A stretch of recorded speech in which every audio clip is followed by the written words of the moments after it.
It's 10 years since the WHO's first global health treaty on tobacco control, and they're holding a special session here today.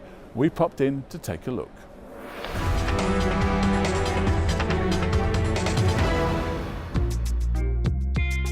Today was celebration of the 10th year anniversary of entry into force of the FCTC. The world is very fortunate to have the first global public health treaty, and it's a treaty that has been now joined by almost the entire world, 180 of 196 eligible parties. So we're quite fortunate to have this treaty, but there's still quite a lot that remains to be done. The Framework Convention has completely revolutionized the state of affairs in global tobacco control. It has acted as a catalyst for massive shifts of policy.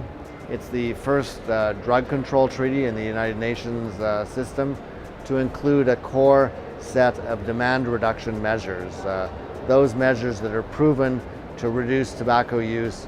We're talking about the tax increases, protecting people from exposure to tobacco smoke, strong health warnings. The ratification rate has been very, very high.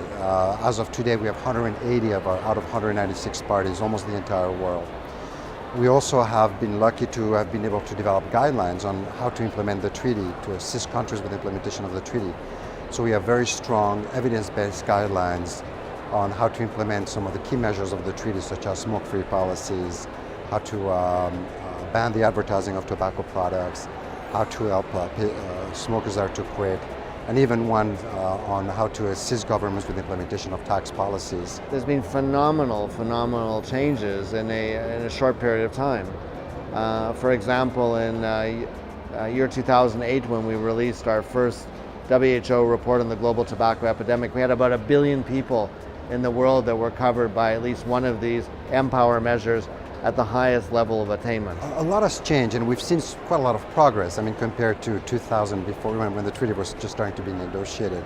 We see more countries now with strong smoke-free policies, advertising bans, and so on and so forth. This being said, there's still a lot to be done. Global prevalence is quite high, and even in countries where the prevalence is decreasing, the population is increasing. So in some cases, you have an absolute number of smokers that can almost remain constant. So there's more that needs to be done, and governments need to do more. And to some extent, some of the challenges we're having is that it's often just the health ministries that are engaging in the implementation of the treaty. What we need to do is have a whole of government engagement in the implementation of the treaty.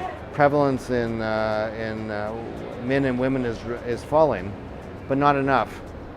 We can't be complacent. The message is that we have, as virtue of the Framework Convention, we have the tools at hand. We know that they work. You need the political will, and we have to keep on pushing ahead.